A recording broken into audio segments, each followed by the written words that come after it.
Noise Pro Wrestling channel. My name is Scott. We are here for the weekend kickoff of SummerSlam 2026. Welcome to the Rebellious Noise Pro Wrestling channel. On this channel, we bring you some great content from inside and outside of the squared circle. We will go through and offer some in-depth analysis of the biggest events of the year, as well as bringing you exclusive interviews with some of the industry's biggest names. There will also be live show reviews, in-depth features, and podcasts. So make sure you give that subscribe button a slam so you don't miss any of the action.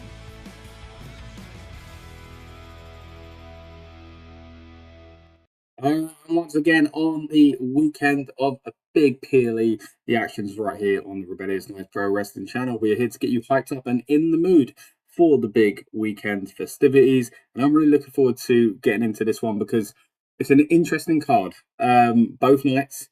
And we're in interesting territory, I feel like, when it comes to WWE and what they've been putting out lately. So, yeah, really looking forward to diving into this one over the weekend. If you're new here, my name's Scott. It's the Rebellious Noise Pro Wrestling channel. As I say, we go live on the night of PLE itself, our build-up show where we talk last-minute rumours and things like that as well. Usually get our friends from the wrestling media world and more of us from the Rebellious Noise Pro Wrestling panel to join as well. But what we'll do on the Friday before a PLE is basically try and get ourselves ready for the weekend itself. So again, we'll talk about the cards and we'll break down some of the stories that have kind of been around this, not just storylines, but stories around the kind of the build itself.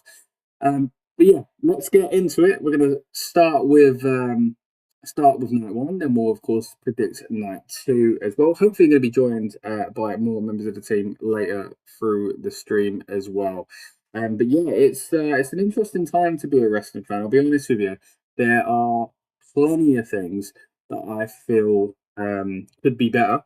But at the same time, quite often when I dip in and out of things, I come back and I look at the card and I say, you know what, on paper, those are pretty good.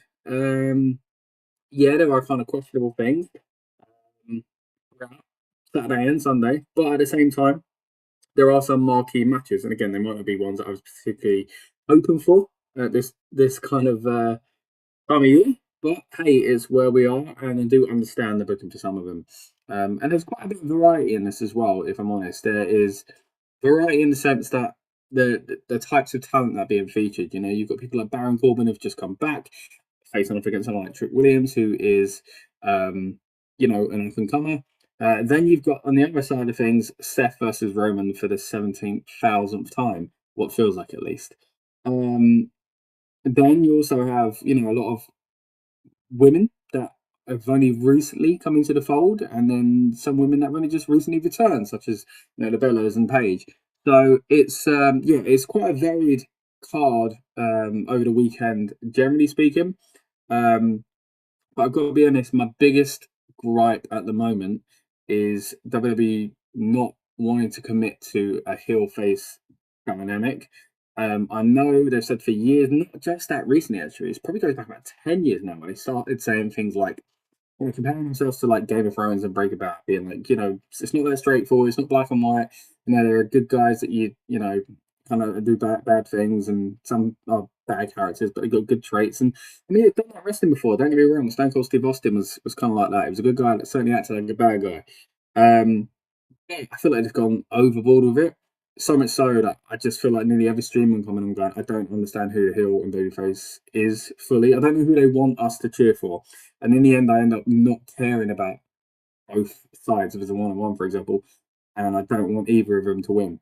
I just don't think there's a strong enough case for many of these matches, if I'm completely honest. If I go what I would like to see, it's not really based on anything like super kind of yeah, profound or deep, where I'm like, oh, I just want this person to get that opportunity, or, you know, this person's entertained me most lately. There's just so much on this card that, although on paper looks good, the build I just think has been really, really confusing. I just think there's so many instances where they have not fully committed to a heel turn or not fully committed to a face turn. And tried for this in between thing, which I just don't think is working, has just led to confusion, recycling stuff, and just not giving people a strong enough sense of who they are and what kind of reaction they want the fans to give. But yeah, it's not been the most exciting build for me. Hopeful that the show itself does deliver. Let me know what you guys think. What are you looking forward to most on SummerSlam weekend? What match are you most excited about? Let's dive into the card overall. We'll start, of course, with night one. We're going to start with SummerSlam Saturday. And again, as I mentioned, big matches on this weekend. But who's the good guy? Who's the bad guy? Now, generally speaking, in this one, just to keep with that theme, you're going to say Brock's the bad guy, Ober's the good guy, right? But what I really did not like was Ober Femi, for no reason, attacking the police, right? This sounds like I'm really... Maybe not for the reasons you think. I just think it's a good guy. It just made no sense, right? He was frustrated because Brock wouldn't get in the cage and wouldn't get weighed. So he attacked 10 innocent dudes, right? Just try and do the job. Look, we all know what this is. Pro wrestling. They're not really cops. Shock horror, I know. But I just didn't appreciate the sudden... I know he's meant to be like this kind of, oh my gosh, he's crazy and powerful and, you know, he's enraged about Brock. But he's also supposed to be a good guy. Why would he beat up 10? And again, you could argue Stone Cold Steve Austin did things like that. But he was kind of provoked by the cops. Those cops did nothing. Like, it made no sense. Like, it would have been better if Brock started beating up the cops and Ober was on the outside and he couldn't get to him to be the good guy and make the save, right? I don't understand why they thought it was a good idea to just make Ober Femi look... I know they want to make him look destructive, but I also think they made him look, I guess, unsympathetic. Like a big kid throwing a tantrum. Like, it doesn't feel like something a babyface would do. That being said, the match itself, the feud itself, overall, I think has been good. And the match itself, I'm looking forward to. Hell in a Cell is going to be interesting. Of course, there was so much talk about Brock Lesnar potentially retiring at this event. He did the fake retirement at WrestleMania, or was it real and he got talked back into it? I don't know. I think it was probably fake all along. But now we're here and they've not mentioned this at all. Which, you know, could still mean that he does and he just leaves his glass, but people won't believe it. And that's the problem with doing it the first time around. This one needed to be announced if it is what we all thought it would be. If it's not the case and Brock's staying there for longer, then fair enough. But ultimately, Ober Femi needs to win this feud. Now, I've been a bit down on Ober Femi here because I just didn't understand that that booking on Raw. But generally speaking, I think he's done really well.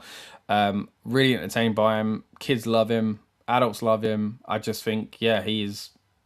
$1 million, and generally speaking presented like that as well. Wasn't the biggest fan of him giving up his King of the Ring title opportunity. I don't know if they're going to go back to that. I really hope they do, otherwise it devalues something they've only just recently worked so hard to establish, which is really frustrating, especially when you consider the history of the King of the Ring and how much they've been stop-start with it anyway. So yeah, for me, I would really like to see Ober Femi go back and do that. But you can argue that he is annoyed and he's so laser focused on Brock, he's willing to put it on hold. Put it on hold is one thing. You know, missing the opportunity to do it at SummerSlam is another as well. But yeah, I get it for that reason. But yeah, for me, they need to move back to that. Otherwise, making him win it is so annoying. If he's in the competition and he loses, I understand how you think that is damaging to his character. But don't put him in it. If you don't want him to become number one contender, you don't need to make him king. I think he was doing fine without the crown. I was happy with him winning it, but that was because I thought it was going to be meaningful. Right. Who do I think is going to win this one? Like I say, I think Ober Femi should win. And I actually think he will win. I think it's the right decision. I think as much as I've been talking about WWE's confusing booking lately, I think when it comes to the shows, they tend to, especially the big ones, want that kind of final chapter and definitive thing rather than kind of, you know, how sloppy it's been. I think with trying to figure out who's a good guy and a bad guy in a lot of these feuds, I think at least when it comes to these big shows, they tend to want to kind of get done. I think Ober Femi's gonna win this one, and like I say, I think he should win this one. Again, what it means for Brock Lesnar, I really don't know. I don't. If I'm honest, I don't see him leaving. The only other way is, again, because it's not been announced, is if they just do it, and he leaves his gloves. But then, even if it is, it doesn't matter if people don't believe it. I guess if it is real, it is real. But the impact won't be the same because of the faked one a few months ago, and then making this feel the same. But then at the same time, is he really likely to do that after every big match? So probably, I guess people would buy it this time for that reason. Talk a little bit about the stipulation. I mean, Hell in a Cell, right? We have seen a lot of these over the years, and they definitely got overdone. And I feel like the last few years, they've started to become better in quality, and they are a bit more protected. You know, we don't have the Hell in a Cell PLE anymore, and they've been reserved for big feuds like Drew McIntyre versus CM Punk. Sorry, and this is a big feud that I guess you could say deserves that as well. So I'm looking forward to seeing how they act in it. I mean, Brock Lesnar had a famous victory in the cell. There's that famous iconic image of him on top of the cell celebrating when he was just, in his rookie year. And in some ways, I wouldn't say it's synonymous with Brock Lesnar in the same way that it was with The Undertaker or even Triple H. But it's certainly got history in it. And I'm looking forward to seeing what he does with someone of Femi's kind of size and ability in this match type. So I'm looking forward to this one. Right, let's stick with night one, of course, and now let's talk a little bit about Liv Morgan versus Io Sky. Now, of course, this is for the Women's World Championship. I actually think this is a little bit of a tough one to call because I don't really know where they're going with either woman. The Judgment Day thing is just so confusing at the moment. Of course, Raquel recently won the IC title, which I think is about right. I think this is the perfect slot for wrestlers like that. She's been working very hard over the past few years, but of course, she's not of the same caliber of the women that we've seen hold the world title or the women's title, WWE women's title in recent years. So I think this is why you have that secondary kind of tier. I think someone like Sol Ruka, because she's new, you can give her the world title. That would have been a bit weird, but it did something for her. Maxine Dupree, Becky Lynch gave credibility to that title. And who's the other one? Liva Valkyria as well. I thought was a good use of that second tier. Now Raquel's got that. What does it mean for the Judgment Day? What does it mean for Liv? Of course, Liv and Roxanne celebrating with Raquel, and they seem to have kind of stepped back on some of the Liv stuff lately, as far as her kind of, I don't know what I thought they were going to do, where she turns into the good guy, and turns out her whole return was fake. And remember we had that weird stuff with Roxanne when she come back. But maybe that is where to go. Maybe you need to get the title off of her to do that. But then you look at the other side, Io Sky. I don't see what they're doing there. There's been times where they have these big PLEs and she's heavily featured, and then a little while later they have another big PLE and she's not even on the card. She's moved away, of course, from the Rhea Ripley storyline, and they've kind of just slotted her back into where she was before. I mean, this match does feel very samey as far as kind of who's in it. But again, marquee, two big names, SummerSlam makes sense. Fan of both their work, and I'm looking forward to seeing what they do.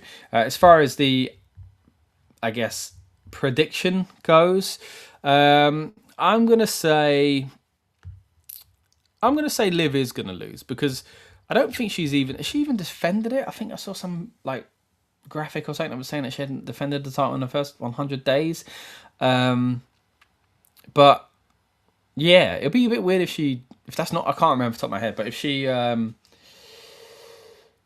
she loses the title to Io, it frees her up to do something else, and I think that's probably for the best. What you do with Io and that championship going forward, I don't know. I mean, not like Io doesn't deserve to be in that position, but we were there not long ago, so what's fresh? What happens next? We'll have to see. But I'm going to go with Io Sky winning this one. Next up, again, back to the examples of not really having a clear-cut heel-face dynamic. I think this match has massively suffered with it, especially because it's linked in with Roman Reigns, who, again, they can't decide whether or not he's a good guy or a bad guy.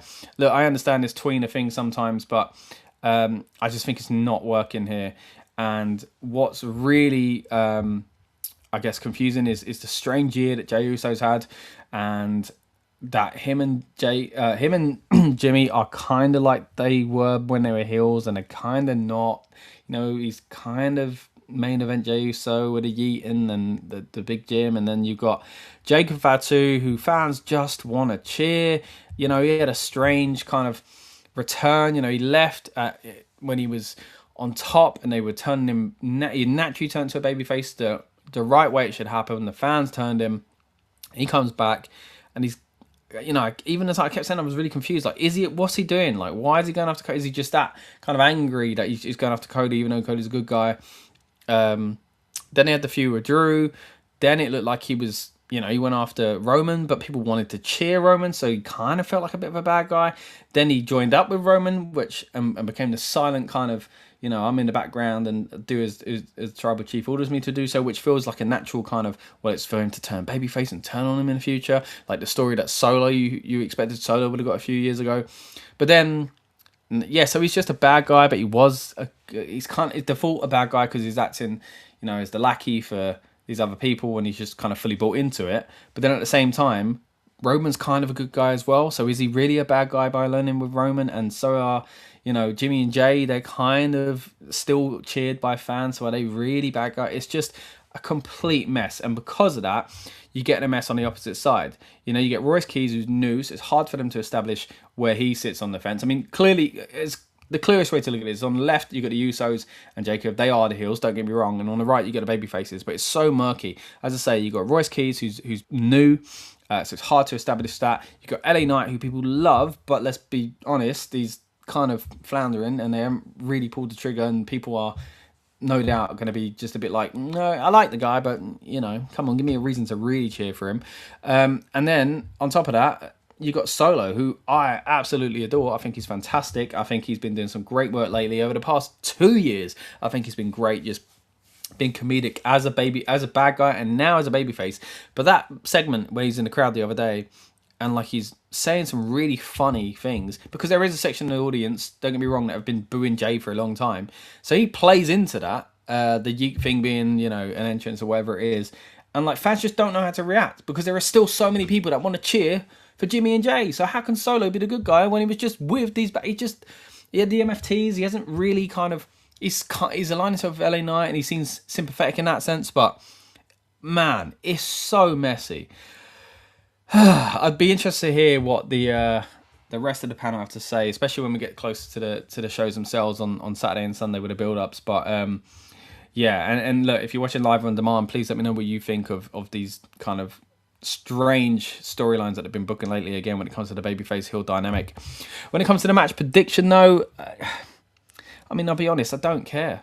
Like, I really don't see I like the star power, you know, lifting Royce, good. All of the guys in it I like. I'm entertained by all of them.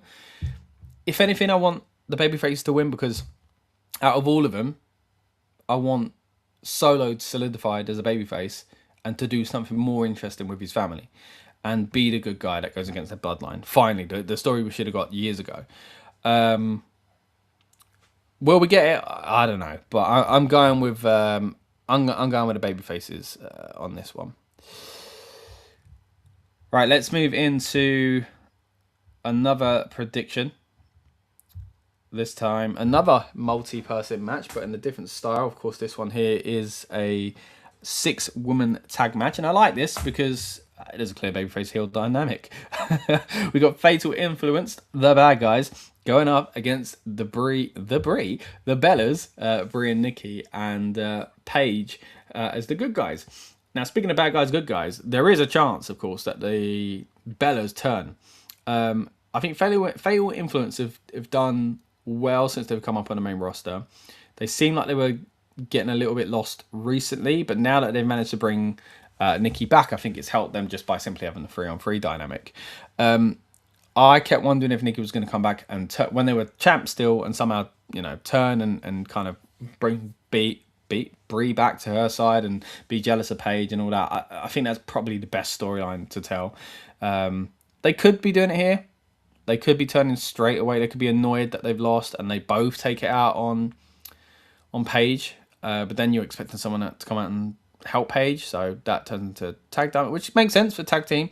But really, surely this is all got to get back to the Bellas as Brie and Nikki being tag champs and not Paige in there. So surely that's where we're going to end up, which, if you're going to do that, you kind of need them as babyfaces to take it off Fatal Influence first. But then again, the way WWE book now, maybe not. So if I was booking this, ideal scenario for me, the bad guys win by cheating, because the good guys are on the upper hand at the moment, right? From the last I've seen on Raw, from what I can remember. So you get the bad guys win by cheating. There ends up being, maybe they take Paige out. So, like, there's no need for a 6-woman rematch, so they have to turn it into a 2-2. If they're going to do it 2-2, it might be for the titles. They do it for the titles, the Bellas win, and then eventually they have a rematch. It's not for the titles, it's 6 women again. They feel Paige cost them. They take out Paige. Someone kind of save Paige. Eventually, it's Paige and someone else versus the Bellas for tag team gold. Maybe that's just some Survivor Series match, but that's the way I kind of would book it, to keep the sympathy on Paige, finally give the Bellas their tag team title run and turn them heel. Fatal Influence go off and do their Fatal Influencing. So when it comes to this one here, what do I actually predict to happen? I'm going to say we will get a different scenario to the one I've pitched. I'm going to say the babyfaces will just win this time. Not sure if that's actually the case, but I can see it, so I'm just going to go with that. To be different to what I actually said. Maybe I just cover both sides then, really. Next up, we've got a match that is many, many years in the making. Maybe not the match itself, but the match for one of these wrestlers. And of course, that is Nick Aldis getting his WWE debut at SummerSlam, which is quite an impressive feat there. He is going up against Gunther, which is pretty much a mouth-watering tie. It's a match that people looked forward to years ago, as I saw in a recent interview. Nick Aldis talking about those all dream matches when he was NWA World's Champion, and one of the guys out there at the time that you could kind of fantasy book him against was doing well on the independent seat. That was Walter, of course, now known as Gunther. Or was he in NXT UK at the time? Either way, somewhat of a dream match for some people. Certainly a dream for Nick Aldis, again, as I say, getting his WWE debut match. I've been talking about this with my wife over the past few days, trying to kind of just think about why this has happened to Nick Aldis, why he was hired not as a wrestler, because I think we always felt like most fans, most people that knew his history, felt like surely someday. I mean, look at the shape the man's still in. You know, he's still got it, and he didn't really need to retire. So then, as the years go on, you think, well, but then it is going to get harder for him. And it's certainly going to be harder for him. You know, he's not wrestled for like over 1,000 days, I think it is. So he's older than he was. He's got less reps in. I know he said he stayed ready. He looks incredible. What I've really enjoyed about Nick Aldis' kind of turn back into being a wrestler is he looked like a wrestler. He looked like a wrestler anyway because of his size. But he acted like a wrestler straight away. It's like it turned something in him. And I thought that was brilliant. Even brilliant character work, because he's done so well to suppress that because he's been an authority figure. Or just a great kind of, just shows the kind of form he is and the actual excitement as a real kind of human being. But yeah, I'm excited. I'm excited to see it. I really do think this is going to be a fun match. I wish the best for him because, let's be honest, there is a risk in not wrestling for over 1,000 days, and you know, having your WWE debut under the bright lights, anything could go kind of wrong in any match. And I'm not saying, you know, injury wise, I'm talking just, you know, I don't know, botched counts and finishes and slips off ropes and whatever else. You know, anything can happen in any match. So where you really don't want it to happen is in a big high profile match like this, and one where I suppose there's a lot riding on it. I mean, does this turn into Nick Aldis the wrestler, or is this one and done? It's really hard to tell. Of course, over the years, it looked like he might have a match with Drew McIntyre, he might have a match with Randy Orton. It's here. It's SummerSlam 2026. It's against Gunther. I wonder if Mickey James will be there, like shown on TV at least. That'd be interesting. Of course, his wife. But yeah, I'm looking forward to it. I'm just really happy they finally given it to him. But as I said earlier on, I don't understand why they hired him just to be a GM when he had this talent. I mean, they saw something in him on the mic. They liked him enough to hire him. But what was it that made them think we're not going to have him wrestle though? Like, was it to prove a point? Is there someone backstage that kind of wanted to test him, play with him, and it just kind of ended up going on longer and they changed their mind? And I really don't know. I'd love to know the motivation behind it, and if it's just simply, oh no, we just really liked him as this, that's how we saw him, which I think is probably the answer you'd get.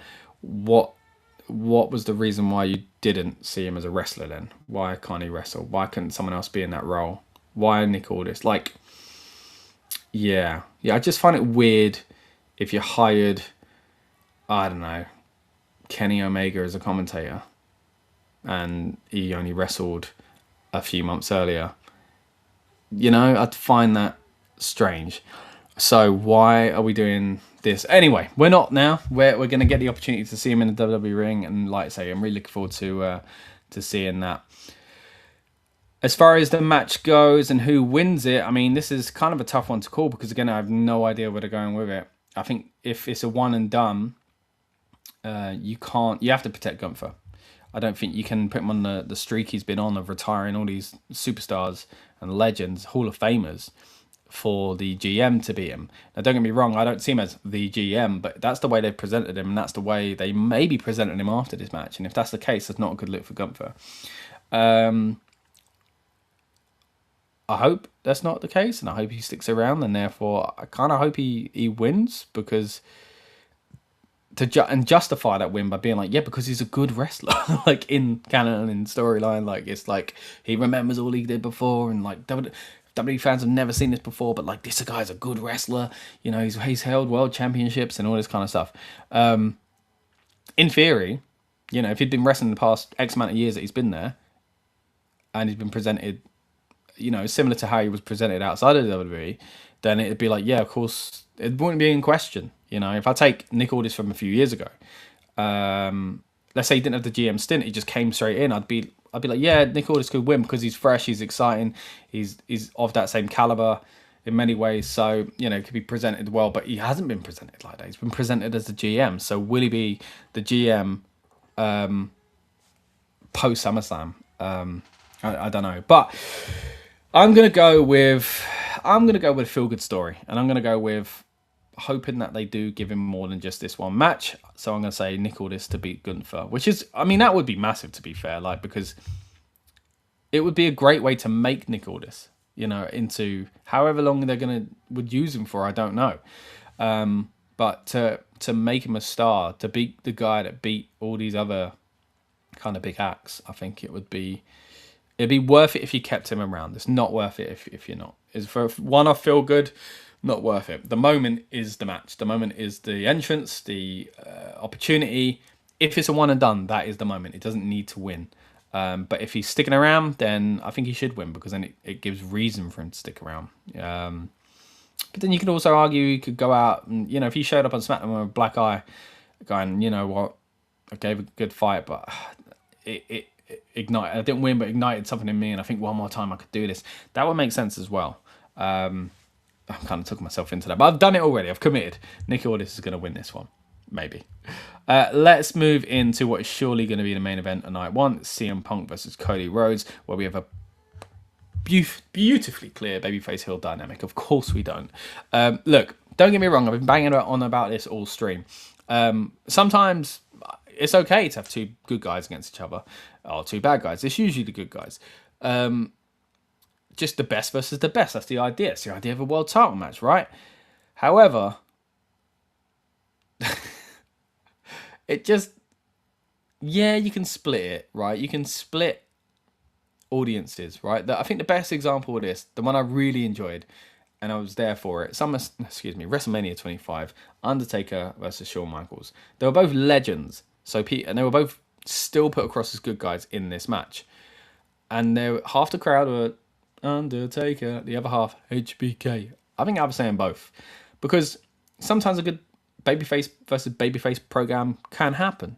And I do think with these two guys, it's the case as well. And I actually think they've done well. I know some people didn't like it, but I liked the little kind of celebration on Saturday Night's Main Event and CM Punk doing it at the time and it accidentally hitting him. I think it was a bit too blatant how they did it, but I liked it. I liked the idea, and I liked that they went backstage and argued about it. Then they deleted that video, which I assume was just all part of kind of, selling it.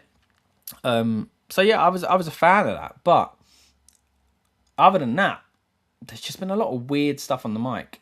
Some good stuff because they're both really good on the mic, but just, I don't know, a non-committal to, which I wouldn't mind usually, like with this match, but because you've got a whole kind of,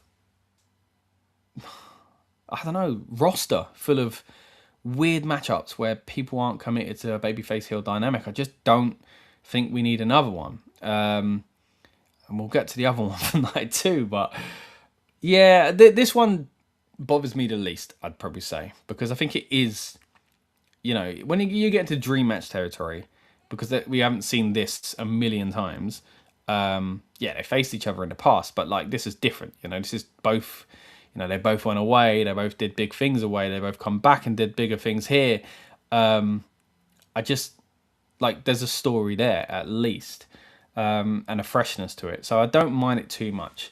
The match itself. Who do I want to win? Who do I think will win? I want Punk to keep it because I don't think we need more Cody Rhodes, but I've got a feeling it will be Cody Rhodes. What sways me away from that is the rumours, and who knows how true they are, especially when it's around CM Punk.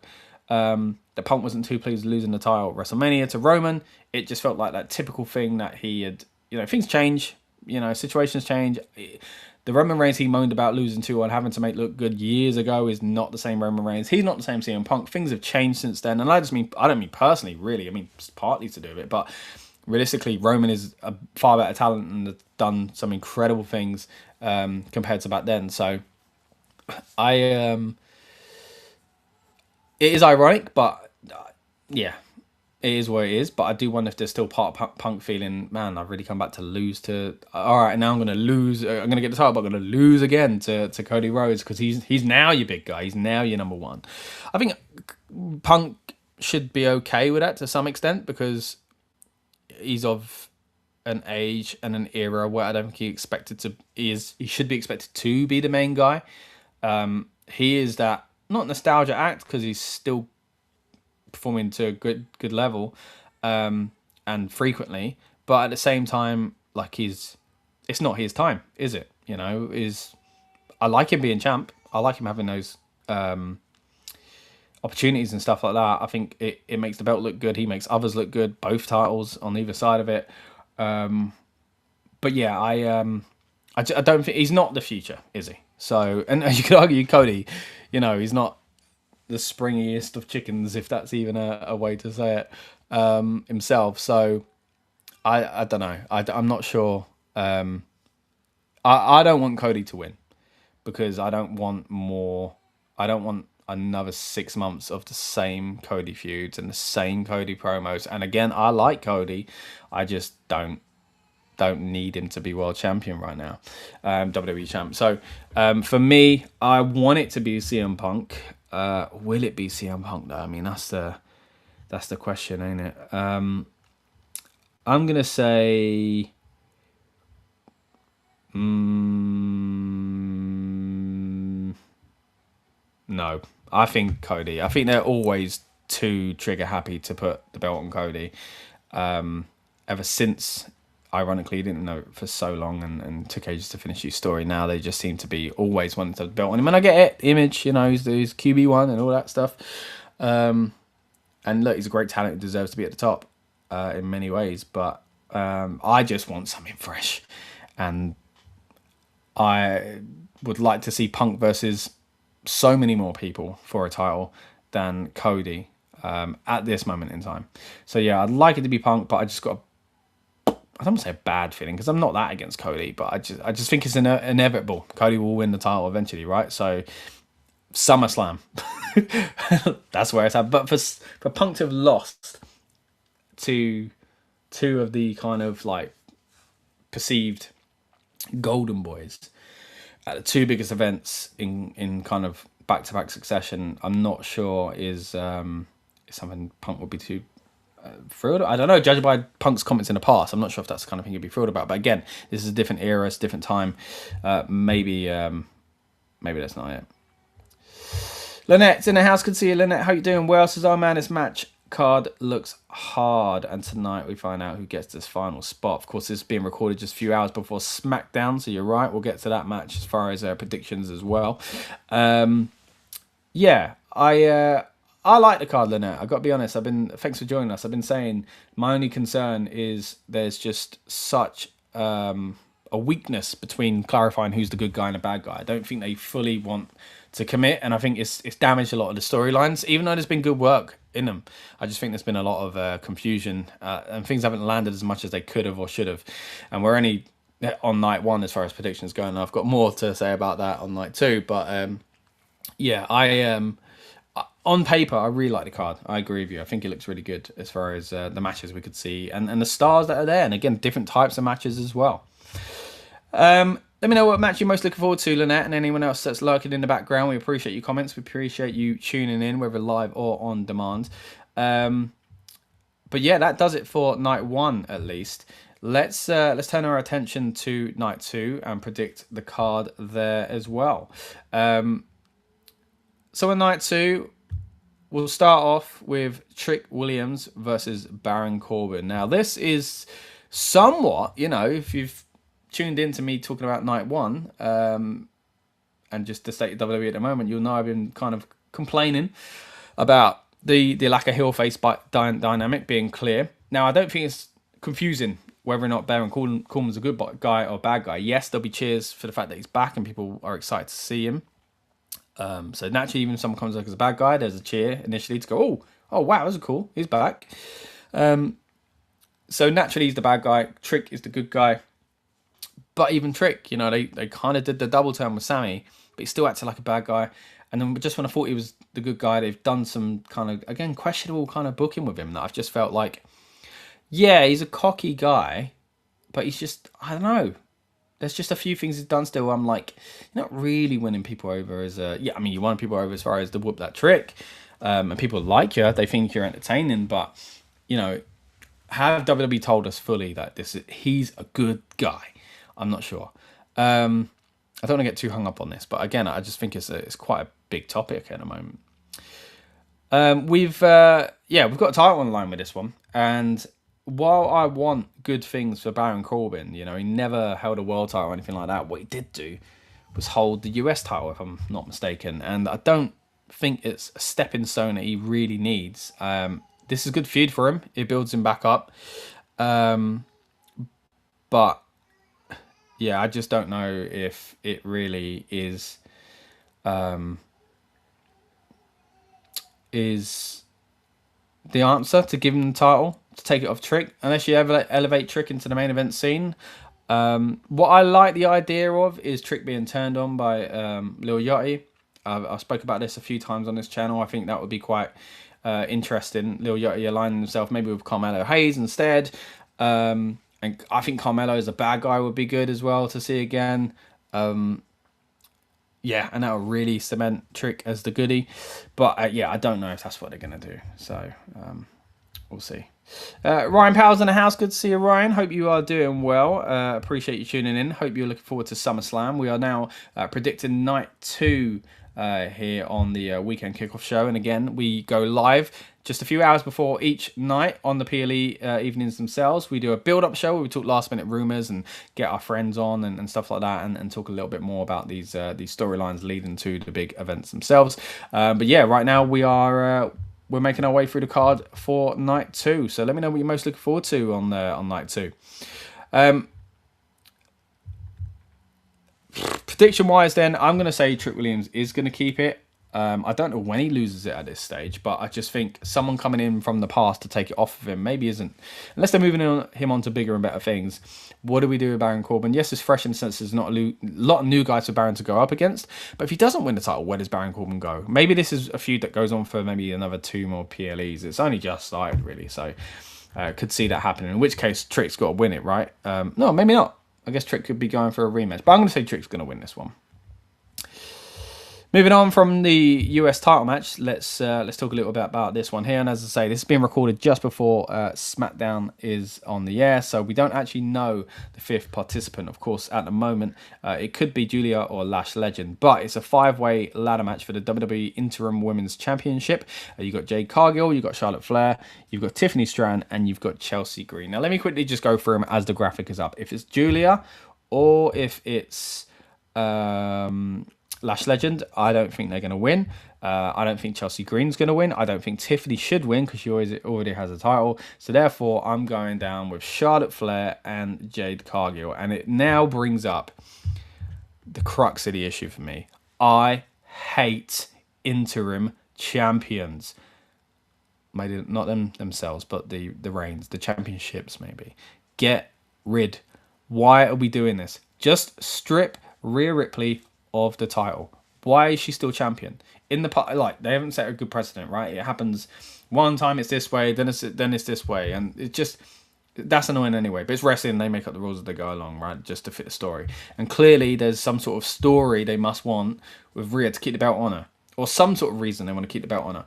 Yeah, it does give the excitement of like, who's the real champion versus champion, but it just muddies the waters. If Charlotte wins it and it becomes her gazillionth time as champion, right? Whether or not you like the fact she's held the title so much, or you don't, this muddies the waters to how many she's actually had. And like her dad's one's disputed as well, because her dad 16 time, but really he had more than that because of the way WCW, you know, the International Championship, NWA title, all that mess. I don't like it. And when you don't have to do it, you shouldn't do it. And they are doing it, and it's just so annoying. Look, the visual of someone holding 2 belts. Cool. I get that in some sense. You know, it was cool with Sami Zayn a few years ago. It's cool with Razor Ramon back in the day. That's the coolest side of it, just the visual, and this ability to create. Oh, who's the real champ? I get that drama. Don't get me wrong, but like, just take the belt off of Rhea. Like, because then who is the real? Like, that's a real problem. Who is the real champ? Like, it's ridiculous. I really don't like it. If it's Jade Cargill, I'd feel like she's not really the champ. If it's Lash or Julia, either one that makes the match, you know, depending by the time you're watching this, you might know, like, it'll be their first reign. And they're not really the champ because the real champ's sitting at home. Why is she sitting at home with the title? Just strip her of the title. If you want her to be champ when she gets back, let her win it on her first day back. Like, she doesn't need to have this long reign where she wasn't even active. It really bugs me. And again, this comes from someone that really likes Rhea Ripley. Like, it's not about Rhea Ripley. Ripley is about the ridiculous booking of interim championships. It really, really bugs me. Going on the Charlotte Flair thing, look, I have to be honest, I think she's done incredible the past year or two to kind of take off that heat and reinvent herself as far as people being frustrated with her always being in that title picture. She had the thing with Alexa Bliss. Who knows where that's going to go. But yeah, I mean, she's just, even the way she presents herself and her style and stuff like that, it's been very different. And I just think it's been a breath of fresh air. It's exactly what we've needed. It's what we've needed from Bianca Belair at times. Because don't get me wrong, she'll probably come back into the main event scene. But I really wanted her to step back and not be involved with the title picture, so that she won't shove down our throats and become a new John Cena. As much as I really enjoy Bianca Belair and her work, like, sometimes you need to do that. They did it with Drew McIntyre after the period where he was on top with no fans, carried the championship, carried the company. He needed to take a step back. It was too much. Then he rebuilt himself, and now everybody clamours for him to be world champion again because it's fresh. What's not fresh is Charlotte being champion all the time. So to their credit, they've done a good job here. And to Charlotte's credit, done a good job here. If she becomes champion again, I'd be okay with it. But why is she going to be interim champion? Why are any of these people going to be interim champion? It just bugs me. Like, get rid of it. The other one there as well, as I say, Chelsea Green. I mean, it'd be the first time she holds a championship like that. And maybe this is why they're doing it. Maybe they want to kind of, you know, there was that thing that come around, I think, a few years ago because of Untold, where, you know, they basically said they don't see Chelsea in that way. Maybe it gives them the opportunity to do that, but not really do it. Is that what they're looking at? I mean, it'd be silly to do that, like the real champions at home. Like, and then you got to have a heel. To be fair, you probably need a heel or Charlotte Flair. I mean, who knows? Because again, I keep saying the way WWE book heels and baby faces now, it's not clear cut against each other. Sometimes it is babyface and babyface, and I could kind of see that with Charlotte now because she's a bit more solidified as a good guy. As if, you know, so this match happened a year ago, for example. So her versus Rhea, of like who's the real champion, a respectful thing. Maybe they just do that. Or maybe they go down the heel route, and if they do, it's Jade Cargill. I mean, Jade Cargill's done great lately. I really enjoy her in her stable. Yeah, she would make more sense when it comes to that. Chelsea Green is basically a good guy now, right? Why would she go up against Rhea Ripley? When's Rhea coming back? What the heck's going on? How long would this last for? What's the point? There are so many questions. So little answers. But maybe we'll get some answers when we come out of SummerSlam Night 2. I'm going to say Jade Cargill. I think it's the smoothest thing to do. So I'm going to say Jade Cargill's going to win this one. Talking about smooth things to do. I'm pretty sure this is, by the way, the US title match is on night 2. But as you can see from the graphic, WWE have put Sunday, August the 1st. That's Saturday. But I've seen reports that it is night 2. So that's why I've put on night 2. Right, let's move on to simpler ones. And what do you know? It's a babyface versus a babyface. Now, the problem with this one here... God, I can't believe it. I think I'm done with this point. And then it comes up again. The problem with this one here is Penta is so beloved. And Chad Gable had this amazing story arc where they turn chicken into chicken salad, right, as they say. The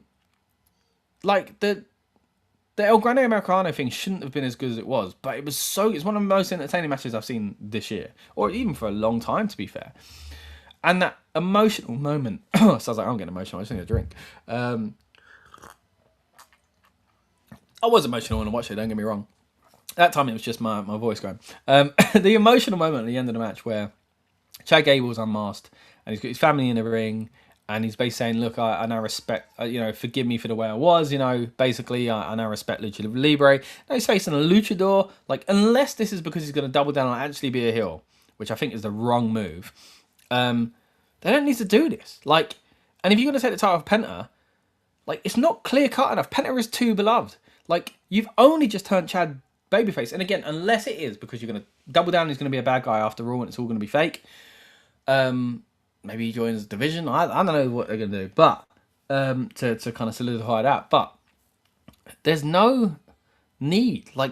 If they wanted to give him the title, which you probably should have the title, by the way, then there should have been a multi-person match so he doesn't have to beat Penta. A good guy for it. Anyway, I'm looking forward to this match. The match itself, because I really am a fan of both guys. I really, really have enjoyed the work of Penta since he's come to WWE. Lately, I feel like they've stepped off the gas with him a bit, and Chad Gable to that kind of point as well. It's not as kind of much as the focus as it was a little while ago, but still a high-profile match nonetheless with both of them, with a title on the line. This is kind of one where I'd like to see it be like a ladder match, but of course we've got the ladder match in the women's title match, but the interim women's title match, I should say. Right, yeah, as far as winner goes, I think Penta's had it for quite some time, so I think putting it on Chad makes sense. And you could, because Penta is that kind of honourable good guy that, actively wanted Ray to face him, for example. So maybe it's just going to be Penta is going to be nice and be like, fair play, mate. And that's how they do it on American TV. They really solidify Chad's growth and kind of, his crowning moment, really, on American TV. Because the AAA thing was great, but I'm sure there was still a lot of people that haven't seen it. Lynette's got Penta to retain. Yeah, I don't know. I think, I could see that. But, why have they put Chad in this position? So, maybe not here, then. Maybe Chad wins at another point. Or maybe Chad does win when it's, 3 or 4 people in the match. Or maybe somebody ruins the match. And that's where they go with it. Anyway, I'm going to go... I'm just going to go for the feel-good moment. I'm going to go for Chad winning this one. Next up, we've got... Talk about feel-good. We've just got some fun. Danhausen versus Dirty Dominic Mysterio. Talking about taking your foot off the gas. I mean, Dom's done some good stuff this year as far as AAA goes, but the Judgment Day has been a bit all over the place. Some good stuff there, but not amazing.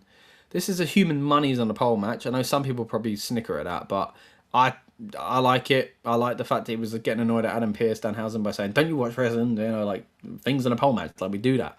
I like that. Plays into his character. I know a lot of people weren't a fan of the Joe Hendry song, but generally I've liked pretty much everything that Danhausen's done since he come into the company, and he's just entertaining. So I think he should probably win with the help of the Minihausens and Joe Hendry and some shenanigans and maybe 7 players from the New York Knicks and I don't know, whatever else. But yeah, I don't really mind what happens in this one. I could see him at the end looking victorious because the numbers were against him with the Judgment Day, but like people come out to save the good guy. I could also see him laying on the floor holding onto his stomach because Dominic has got one up on him. So not the most kind of important match as far as like storyline progression, but fun.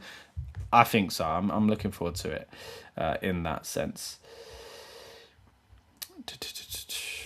Lynette says the toughest match is going to be the women's ladder match, and also says Danhausen, I'm worried about this match because we don't know when JD could get involved again. I think that's likely, Lynette. I think we are going to get whether you mean JD from Judgment Day or JD from JD McDonough. Either way, I think there will be some shenanigans here. It's not going to be clear cut in the Danhausen versus Dominic Mysterio match. And hey, I won't want it anyway. I want it any other way. I want it to be silly and over the top and all that good stuff as well.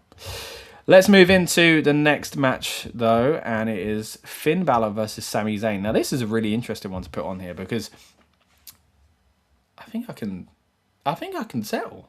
I think I can say there's a clear good guy and a bad guy. It's the opposite of where we were a few months ago, and hey, turning someone heel on babyface has got to be work in it. But they've done a good job at defining that. Sami, they took a while, but that was part of the thing. He thinks he's the last real good guy. As if you need that kind of confusion to people that don't follow wrestling as much, when everybody else seems to be playing good and bad. But this is your classic kind of heel that thinks he's in the right, and sometimes is in the right. Then you got babyface Finn Balor, who recently was in the Judgment Days. We've been talking about them as a bad guy, and he's clearly become a good guy, and he's acting honourable, and he's got his old entrance back and all that kind of stuff. So yeah, interesting. What is also interesting is that we've got 6 matches at the time of recording, 6 matches on night 1, 6 on night 2, and usually WWE do 4 or 5 on a night. So to have a 2-night PLE and give extra matches is quite interesting, and for one of them to be a number 1 contendership match is really interesting as well, because there are still so many titles that they've got that they're not using on this, yet they're going to use a number 1 contendership match. Now, if there's room to fit it in, I think you probably would do it on a 2-night event, because they've done things like this before where they took away, possibilities of title matches and done matches instead. I think you can squeeze it in here a little bit more, but this is the kind of match you usually expect to see on SmackDown. Now, of course, this is to determine the number 1 contender, and if you're watching this as part of a replay on the Night 2 build or anything like that, or you're watching it before Night 2 and you've seen Night 1, you know who the WWE Champion is. But at time of recording, CM Punk versus Cody Rhodes is the Night 1 main event. And I don't really want to focus on that too much because I don't want to date this video too much. But at the same time, Finn Balor versus Punk would be good because we've seen similar, and it was when Finn was slowly turning into a good guy. Finn versus Cody would muddy the waters again, clear babyface. Both of them would be. Sami is the bad guy, so Sami going after either one of them, he's got gripes with both of them. It makes sense. So really, it feels like Sami's more likely to win it. Also, rumours, as there always are around these big events, that maybe Kevin Owens is coming back soon. And if he is, I'd love to see it for 2 reasons. Number 1, seeing the man fit and healthy and able to return. Number 2, love Kevin Owens. You know what? I'll give you a third reason. Just love a surprise. I would love to see that at the big stage of SummerSlam. And yeah, him returning to help Sami Zayn. Maybe he's not even ready to compete. Who knows? And he just is in his corner. Eventually, he'd probably turn on Sami, or Sami turns on him, as they always do. But him coming back as a heel, and he was pretty healing up last time he was around when he sadly got injured before the was it WrestleMania match with Randy Orton over a year ago now. Gosh, yeah. So yeah, him coming back as a heel, he's a great heel. He's a great babyface, but yeah, as a heel, sometimes you look at a wrestler and you say, what are you going to remember them as? It's going to be a heel for Kevin Owens. He's brilliant as both, as I say. But yeah, he is just naturally, I think, seen as a heel by many. So him coming back as a bad guy again to help Sammy, I think would be good. Yes, you could argue why, like, yeah, they're just best mates, but should he not come back and try and become champion himself? Has he not got a point to prove himself? And what's he's just going to be in someone's corner? But maybe that's it. Maybe he's not ready to compete, and that's how you bring him back just for a little bit until he is ready. But either way, returning Kevin Owens would be entertaining. It will put more sympathy on Finn Balor. And will the guy ever catch a break? Will he ever become a world champion again? I don't know. So for that reason, it'd be nice for him to win. But that only matters if he's going to win the title. And I don't see that happening just yet. Not WWE title anyway. Even though he's on that brand now, I don't really see... Wait, where are the titles? Yeah, it is on SmackDown. I don't really see... I don't know. WWE doing that. But yeah, maybe I'm wrong. Let me know what you guys think. Lynette says, I got Finn Balor. And says, we haven't seen Kevin Owens since 2024. 24, is it? It's not that long, is it? I thought it was 25 at least. Either way, it was a long time ago. 24? No. What? Anyway, either way, it'd be great to see Lynette. Lynette? It is great to see you, Lynette, in the comments. It's been great to see Kevin Owens back as well. Great to see you back, Lynette. Let's get to the next match to predict. It is actually for a title.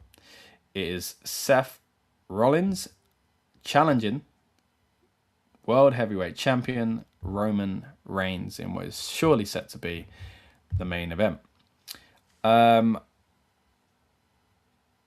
don't want to be harsh. I really don't. But like, if there is ever a match, storyline-wise, that I do not care about, it's this. And I know recently they tried to really highlight that they haven't faced each other one-on-one in X amount of years or whatever it is. But like, it's bad when it feels like you always see it, even when you don't always see it. And I think it's because they're always in and around each other's stories as well.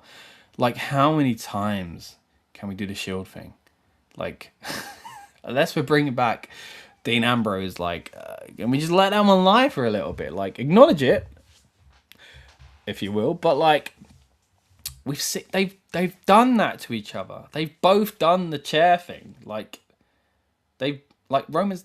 I can't even, like, I know I've seen, like, Roman's had the chair to him again to really go, ha, remember this? And Roman's done it to go, ha, I'm getting my own back. Like, they played into this already. I will say, the way they did the Shield spot, just call it that now, on Raw was really good. Really good. It took ages for Roman to get in the ring, and Steph was for ages on the ropes. But like, him sliding in and getting stomped, clever by the architect, I think was brilliant. But then again, you look back and you go, wait, Roman's a bad guy, right? Because of what he's doing to Jacob, but we all like him, so he's kind of a good guy. And Seth was a bad guy, but he got beaten up by his bad guy friends, so he came back as a good guy because he was sympathetic, and now he's going after Roman, so he's a bad guy. I don't know, man. He's acting like a bad guy lately. If anything, in the last week or so, and even the Saturday Night Knicks show they did, which I thought was a good show, by the way. Just don't think the rest of the world needs to see it. I mean, as an Arsenal fan, for example, I'd feel a bit like, man, I love Arsenal, but like, if they did a show at the Emirates and everything was about Arsenal because we just won the league, then I'd be a bit like conscious. The other, like, are like Chelsea fans, Liverpool fans, Newcastle fans having fun? like it was in some ways a glorified house show. But hey, I still enjoyed the show. And maybe, but I think if I was a fan of another team, I would have probably been a bit more annoyed about a specific kind of like a real kind of love for a basketball team or anything like that. But anyway, congrats to the New York Knicks. Yeah. In that, like, he acted the heel in that. Because the celebrity spot, right? They needed to do it. It made sense. And he's been a bad guy more so lately. So again, give him credit. They've started to define the roles. But how is Roman a good guy when he's been a bad guy to Jacob and the people they're facing off against, Royce Keys, LA, they're the good guys, are they not? Is Solo not the good guy for resisting the Bloodline? Is Jacob not oppressed, but like being brainwashed and Stockholm syndrome? So therefore, like, screw you, you're doing it to yourself, but eventually we'll like you when you turn. Is that not what's going on by the man who's in this match? I don't know. I'm so confused at the moment. Lynette says, my bad 2025 for... Hey, don't worry, Lynette. Appreciate you either way. Referring to Kevin Owens. But it's still a long time, isn't it? Kevin Owens been there. Roman Reigns all the way. That's my tribal chief, says Lynette. As far as prediction goes, we'll get to that in a minute. But, yeah. Kevin says, am I getting paid by Tony Khan? Is this for the anti-WWE... Well, it's not any. I'm just talking about things I'm not enjoying about WWE. Like, can we not just... I mean, look, you're a Miami Heat fan. Did you really enjoy Nixomania? Like, is that not a weird thing WWE did? Anyway, no, man, I'm loving it. I'm a big WWE fan. I'm not getting paid by Tony Khan. No. If anything, WWE have treated me much better than AEW in the past. I've interviewed many of their superstars and been treated to goodie bags and things like that from WWE. Not saying they bought me or anything like that. You know, it's just how things work in the wrestling media. They've given me more access ever than AEW have ever given me. And I'm not biased in that sense. I'm not biased towards WWE for that reason, but I'm certainly not biased towards AEW, if that's what you're getting at. Because, I mean, I'm not enjoying the fact that people aren't clear baby faces and aren't clear heels in pretty much every storyline that WWE is telling at the moment. It's just too much. Sometimes it can work. It's hard to pull off, yet they're trying it on every single storyline, in my opinion. But hey, apologies, Kevin, if you think I'm being too negative. I think I'm being pretty fair with it. But appreciate your comments either way. I really do.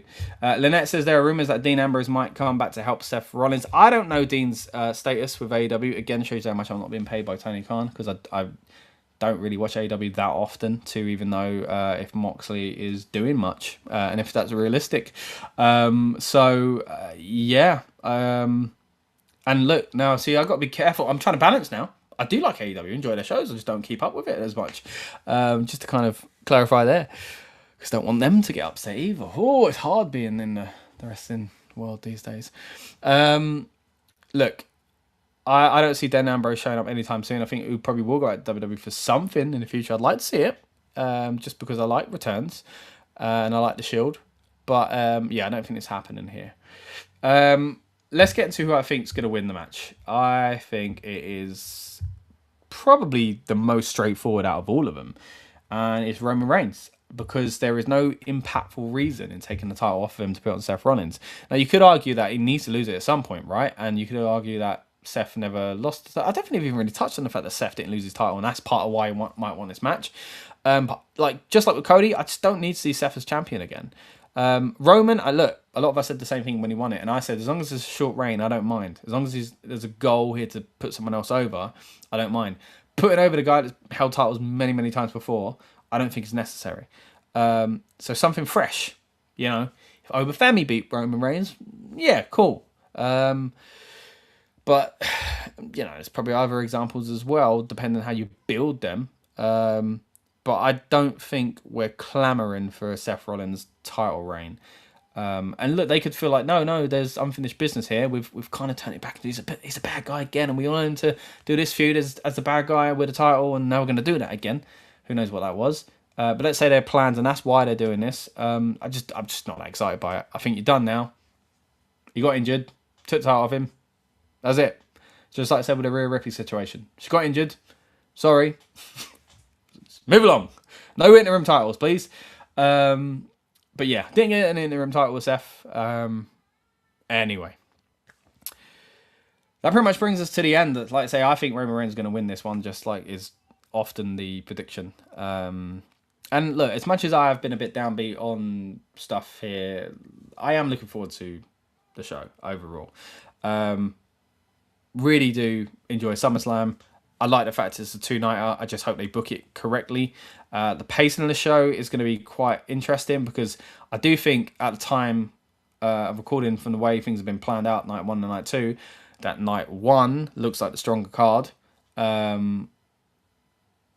And that's interesting because WrestleMania did that a few years ago, where night one definitely was the better show, and then night two struggled to keep up. But I think it's worse when you go the opposite way. When you make night two clearly the bigger show, it makes night one not feel as important. So I think they've done a good job at least making night one feel pretty important here. How it pays, I don't know how how it pans out on our screens. We'll have to wait and see what actually does end up being the best night.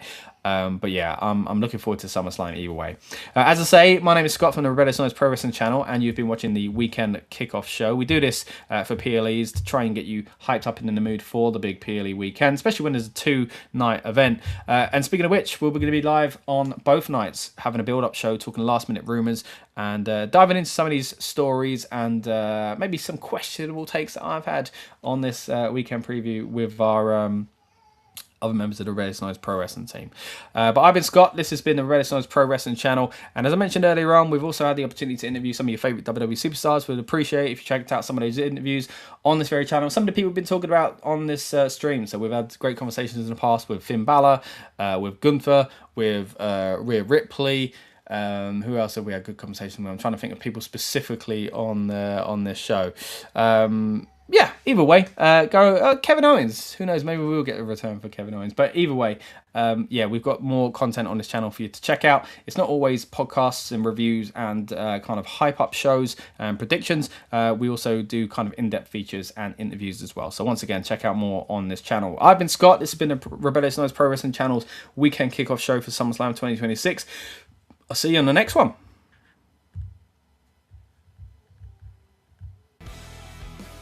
Welcome to the Rebellious Noise Pro Wrestling channel.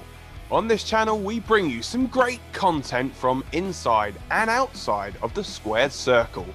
We will go through and offer some in-depth analysis of the biggest events of the year, as well as bringing you exclusive interviews with some of the industry's biggest names. There will also be live show reviews, in-depth features, and podcasts. So make sure you give that subscribe button a slam so you don't miss any of the action.